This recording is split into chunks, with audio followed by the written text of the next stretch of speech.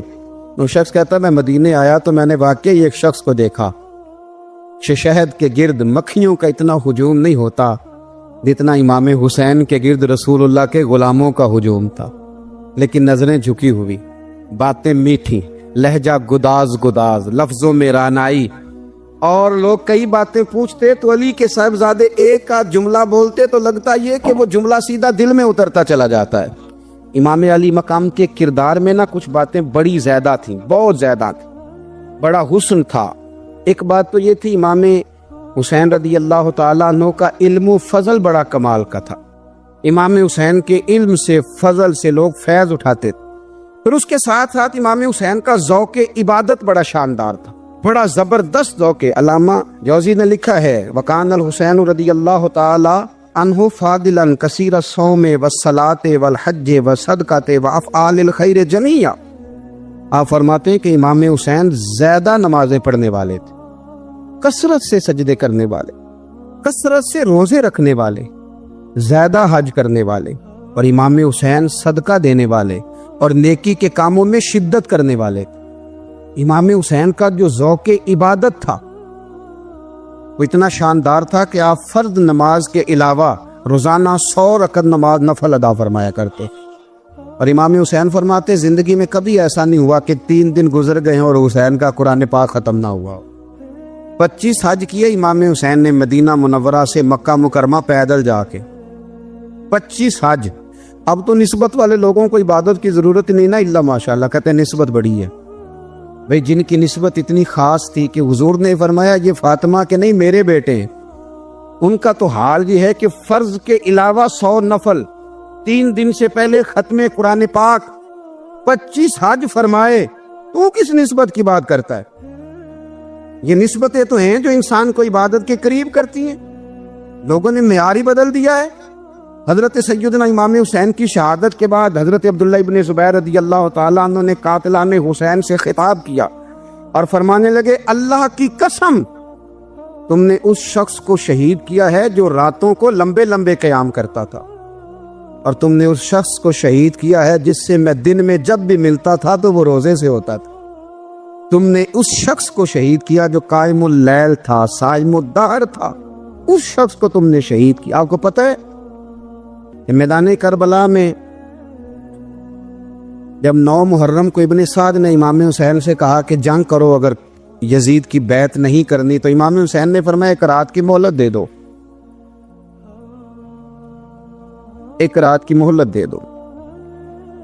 حضرت امام زین العابدین کہتے ہیں میں نے اپنے والد گرامی سے عرض کی کہ ابا جی آپ جہاد سے دور جانے والے تو ہیں نہیں، آپ تو جہاد سے پیار کرنے والے، اور یہ بھی پتہ ہے مجھے کہ یہ جنگ اب ہو کے رہے گی، تو 1 رات کی مہلت دینے کا معنی کیا ہے؟ بھئی کل بھی لڑنا ہے اور رات بھی لڑنا ہے، تو ابا جی 1 رات کی مہلت۔ تو سیدنا امام حسین رضی اللہ تعالیٰ عنہ فرمانے لگے بیٹا رات کی مہلت اس لیے لی ہے کہ میں آج رات کھل کے اپنے رب کی عبادت کر لوں، میں استغفار کر لوں، میں لمبے سجدے کروں۔ اور کہا زین العابدین تو جانتا ہے نا کہ مجھے نماز سے، تلاوت سے، دعا سے اور استغفار سے بڑا پیار ہے۔ نماز سے مجھے پیار ہے، دعا سے مجھے پیار ہے، استغفار سے مجھے پیار ہے۔ فرمایا بیٹا میں نے اس لیے نہیں کہ میں چاہتا ہوں 1 رات اور دنیا میں رہوں۔ تو امام زین العابدین فرماتے ہیں امام علی مقام نے سجدے پہلے بھی بڑے کیے، پر 9-10 کی درمیانی رات جو ان کے سجدے تھے وہ میں نے کبھی نہیں دیکھے۔ فرماتے ہیں تیمم کے ساتھ وہ رات کی جو عبادتوں کا رنگ تھا وہ میں نے کبھی نہیں دیکھا۔ امام علی مقام کا عبادت کا ذوق تھا، شوق تھا، لذت تھی۔ آپ یقین کریں ایسے ایسے عجیب بہانے ہم لوگوں کہتے ہیں میرا نماز میں دل نہیں لگتا، تو میں کہتا ہوں تیرا گپ شپ میں کس طرح لگتا ہے، تیرا موبائل پہ کیسے لگتا ہے بھائی؟ یہ تو بھائی ذوق کی بات ہے۔ امام حسین کہتے ہیں مجھے قرآن پاک سے پیار ہے، مجھے تلاوت سے پیار ہے، مجھے دعا سے پیار ہے، مجھے استغفار سے پیار۔ جس کو جس چیز سے پیار ہوگا دل لگ جائے گا۔ ہم نے کبھی پیار کیا ہی نہیں اس سے، جن چیزوں سے پیار ہے وہاں دل لگ جاتا ہے۔ یہ ایک بہانہ ہے، ورنہ کثرت سے عبادت کرنا، ذوق پیدا کرنا، یہ تو اہل اللہ کا طریقہ ہے۔ والذین یبیتون لربہم سجدا وقیاما، رب کے بندوں کی علامت یہ ہے کہ وہ راتیں سجدے اور قیام میں گزار دیتے ہیں۔ تو امام حسین کی سیرت کا کمال ہے کہ ذوق عبادت رکھتے تھے۔ دوسری بات جو امام علی مقام کی سیرت میں بڑی شاندار ہے وہ یہ ہے کہ سخی بڑے تھے۔ ایک قول سنانا ہے آپ کو امام حسین کا، اور خواہش میری یہ ہے کہ میرے حاضرین اور ناظرین اس قول کو رٹا لگا کے یاد کریں، اس قول کو انشاءاللہ۔ یہ قول جو امام حسین کا ہے نا جی، یہ جس دن مجھے ملا تھا نا تو میں نے بھی رٹا لگا کے یاد کیا تھا، اور میرے پاس جتنی ڈائریاں ہیں شاید میں نے سب میں لکھا ہے۔ امام علی مقام رضی اللہ تعالیٰ عنہ فرماتے تھے اللہ کی رضا کے لیے کسی شخص کی ایک حاجت پوری کر دینا 1 مہینہ مسجد میں اعتکاف کرنے سے زیادہ درجہ رکھتا ہے۔ ایک بندے کی ایک حاجت پوری کر دینا 1 مہینہ پورا مسجد میں اعتکاف کرنے سے زیادہ درجہ رکھتا ہے۔ خدا کے بندے تو ہیں ہزاروں اور بنوں میں پھرتے ہیں مارے مارے، میں اس کا بندہ بنوں گا جس کو خدا کے بندوں سے پیار ہوگا۔ کسی بندے کی ایک حاجت پوری کرنا 1 مہینہ اعتکاف میں بیٹھنے سے زیادہ افضل ہے۔ اسی لیے تو میرے حبیب کریم علیہ السلام نے فرمایا تو رب کے بندوں کی حاجتیں پوری کرنے میں لگ جا، رب تیری حاجتیں پوری فرما دے گا۔ امام علی مقام فرماتے تھے ایک حاجت کسی کی پوری کرو۔ حضرت جناب سیدہ زینب بنت ابی رافع کہتی ہیں کہ سیدہ فاطمہ الزہرا ایک دن اپنے دونوں شہزادوں کو لے کے، جب حضور کی طبیعت مبارک بظاہر علیل تھی جس میں حضور کا وصال ہوا، دونوں شہزادے لے کے سیدہ فاطمہ نبی کریم کی بارگاہ میں گئی، کہنے لگی یا رسول اللہ میرے بچوں کو کچھ دیجئے۔ سیدہ پاک تو حضور اٹھ کے بیٹھ گئے، اس کندھے سے امام حسن کو لگایا اور اس سے امام حسین کو لگایا اور فرمایا فاطمہ یہ جو میرا حسن ہے نا اس کو میں اپنی ہیبت اور سرداری دیتا ہوں، اور فرمایا یہ جو میرا حسین ہے نا حسین کو میں اپنی جرت اور سخاوت دیتا ہوں، میرا حسین جرت مند ہوگا اور سخی ہوگا۔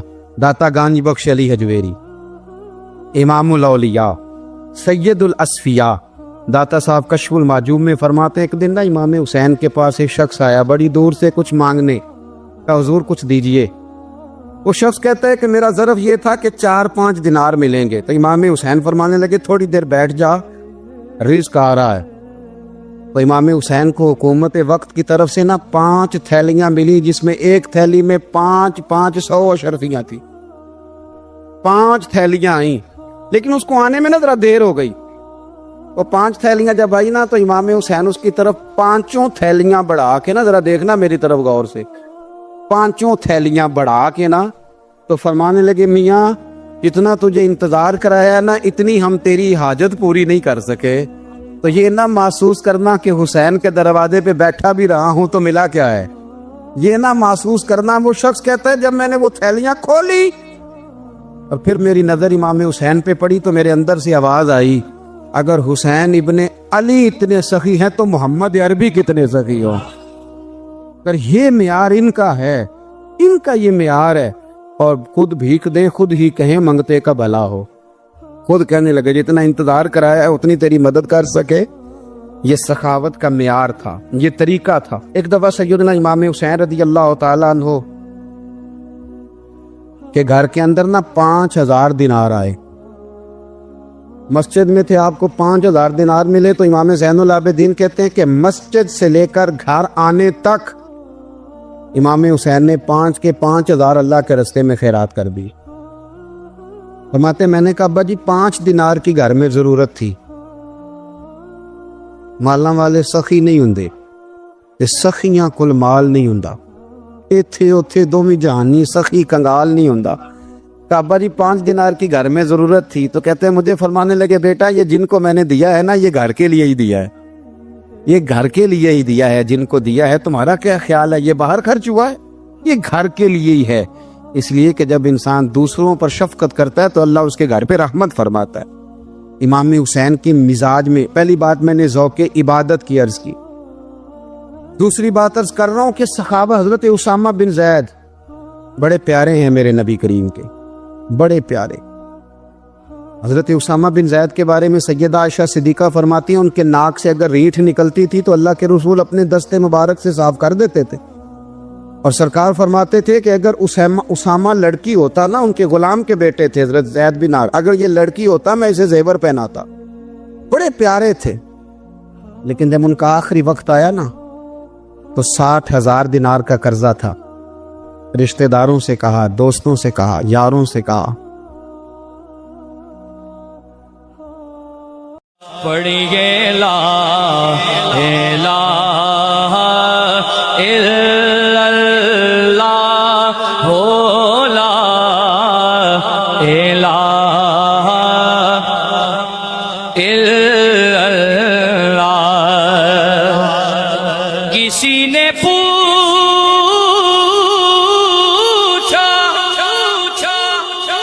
کہ جنت کی کوئی قیمت ہے، تو مصطفیٰ نے کہا لا الہ الا اللہ ہو، لا الہ الا اللہ. حق لا